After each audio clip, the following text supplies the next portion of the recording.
What's up YouTube, and welcome back to another review here at Thomas Opent, where we are diving into a little homebrew, NeaBrew, the Neapolitan brewer. It is his Roccoco, brewed in Holland with a Neapolitan touch. NeaBrew is a home brewery born in 2020 as an idea from Giovanni, home brewer since 2012. NeaBrew aims to introduce and show Naples, Giovanni's hometown, joining his passion for beers with a love for the city. Brownish color with a good foam. At the nose you can feel the typical Roccoco flavor. Sweet body with a biscuit note, bitter at the end, very light alcohol taste. The Roccoco is a typical Christmas Neapolitan sweet. Looks like a donut, but harder. Flavored with pisto, an unmistakable mix of spices. So basically it is a Christmas ale, but we can drink it now. Water malt, flakes, yeast, spices. The spices are anise, pepper, cinnamon, coriander, nutmeg, and cloves. I kind of like where that's going. From what I understood, he is started as a home brewer. I said home brew. We're delving into some home brew, but I believe he is actually now selling his beers, if I'm not mistaken. But yeah, so I'm gonna drop a link to his website in the description box below, and you can check it out over there. It is 6.1% ABV. The expiration date is 12/20/22. Batch 21/004. So Giovanni sent this over to the Dutch Beer Collective. I know that I think it was me, Douglas, and Remy who had one. I think Douglas already did his review. It took me a while to get to it, Giovanni, so I apologize, mea culpa. It took me a while to get to this because, you know, so many beers to review. You don't always have all the time. It sort of slipped in between the cracks. So I do apologize for that. I'm going to open this gently. Yeah, there we go. It's a gusher. It's a gusher. It's a gusher. I had sort of half expected a little bit of a gusher. I don't know why, but I had. So yeah, here we go. I'm going to go get a little, there's a little towel over here. I expected a little bit of a gusher, but it's a little bit more than a little bit of a gusher. It's not too big, but it is lively, so to say. It is lively, so to say. I am going to get this cleaned up. I can already smell some interesting things going on here in a very good way.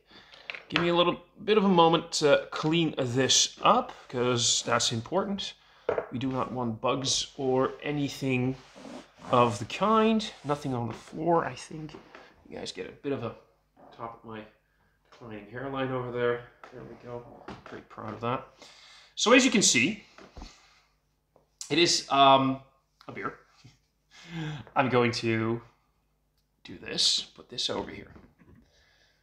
That smells nice already. As you can see, it is indeed, I'm going to pour a little bit more in there.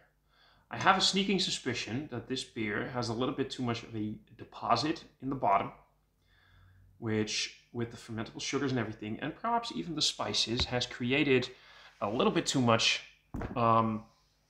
pressure in the bottle, a little bit too much carbonation. As you can see, it is very cloudy already. It wasn't, and I just poured a little bit extra out, so it's already very cloudy. I'm expecting a huge yeast cake in the bottom, so we're going to be careful with this.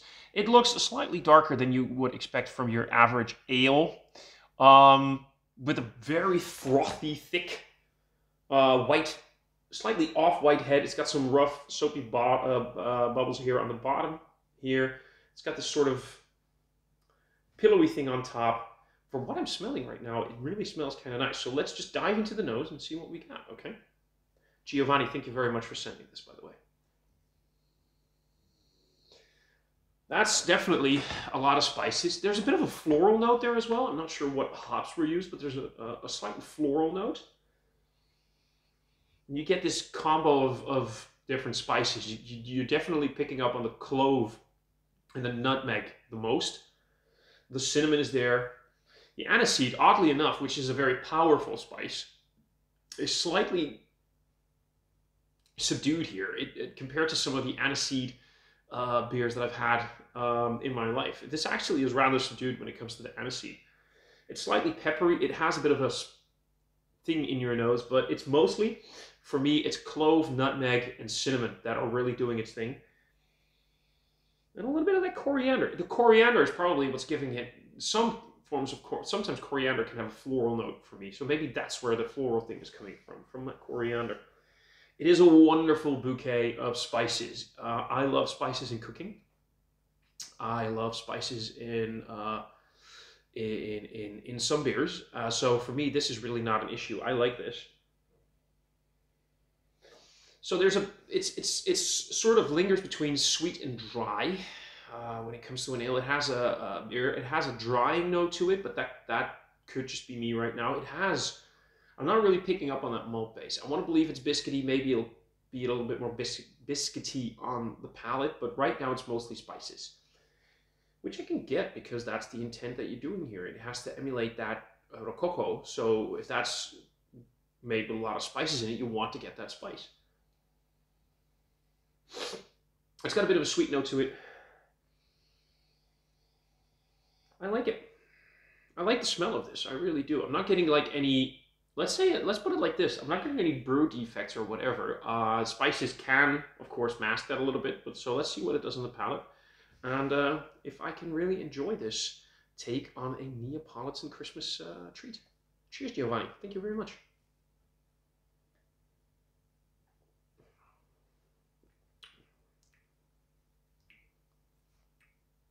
It's not as sweet as I expected it would be, and I kind of like that.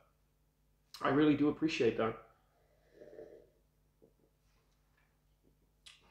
So there, now you get that sort of, indeed, that biscuity, bready base that you need because it's supposed to emulate that thing, right? The biscuit, the sort of harder donut.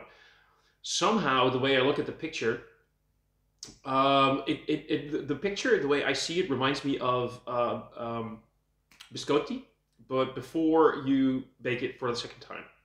That's what it looks like on the label to me. That reminds me of a biscotti. I could actually see this working very well with almonds in it. I don't know if there are any almonds in it, Giovanni, but let me know. But that is sort of the thing that I'm getting. You get that sort of chewy, biscuity base, and then you get, so with the spice, I mean, it's not bad. There are no brew defects in this. It's good. It's flavorful. Is it the kind of beer that I see myself drinking often? No, because it is definitely something you have to be in a mood for. I can do see myself. So what I do see myself drinking this is as an in-between drink on a Christmas day. Christmas is often about eating way too much and drinking way too much, right? That's what Christmas is. So somewhere at the early afternoon, you've had your brunch, you've had your Christmas breakfast, whatever you do, and you're working your way up to, there's always something to snack and eat during Christmas. Often you have little bites in between, and you have a little bit of a sip of something. And then that's what this could be. You get that Christmas spice thing. I would love if this had a little bit of orange zest or something in it. You could actually maybe even use this as the base for a beer cocktail. Add a little bit of spiced rum to it, you know, add maybe some other ingredients to it, shake it over ice. You can, well, not shake it very carefully because it's carbonated, of course, but you can make something very nice out of that as well. This is not something you would have often, but that's not the purpose of the beer either. This is supposed to be a seasonal drink. This is supposed to be something you want during a cold winter's day, leading up to Christmas. That could be fun as well. I can see myself drinking this while making Christmas dinner. Often I prepare a lot of stuff for Christmas dinner on Christmas Eve, on the 24th. So I can see myself drinking something like this because, and that's the nice thing, it's not overtly complex. As in, it's not one of those I need to have my attention on it beers, you know, some of your very complex sour ales or some of your complexer barrel-aged beers where you're just taking your time and you're sort of savoring and enjoying every sip. Not that this isn't something that you enjoy. Again, I enjoy it, but it's something that you drink while you're cooking and you're making the dinner and it reminds you of Christmas. You know, and that's a good thing. That's a very good thing. So in that respect, this beer is a success. And I like it. As for, by the way, it drinks under its ABV. It drinks like it's more of 4.5%. So it could use a little bit more of a body. You could actually almost, I would also not mind if this was higher ABV. That would make it something that could almost make it like a winter warmer. That would make it very much towards like a winter warmer, if you know what I mean. But other than that, Giovanni, I like this. I'm really very much enjoying this beer. Because like I said, that zesty, citrusy, floral thing must be the coriander, right? Must be. I enjoy this because I am a spice slut. And this is giving me so many of those sensations, flavors that I love, smells that I love from so many of my favorite spices, combined with that malty, biscuity base and slight refreshing note from that zesty, citrusy, floral thing. It's nice. It's really nice. Well done, dude. I enjoy it. There you go. And that's it for this review. If you enjoyed it, if you liked it, hit that like button. If you really enjoyed it, hit that subscribe button. I'm gonna drop the link, like I said, to NeaBrew in the bottom of the description, in the description box below. You'll also find links to all of my social media, to the Dutch Beer Collective, and to mysterybeer.nl. So go check out Mystery Beers and other reviews done by my buddies in the Dutch Beer Collective, Gerben, Remy, and Douglas. Giovanni, again, thank you for sending me this. I'm gonna enjoy the rest of this over my afternoon. And I'll see all of you guys in another review soon. Cheers.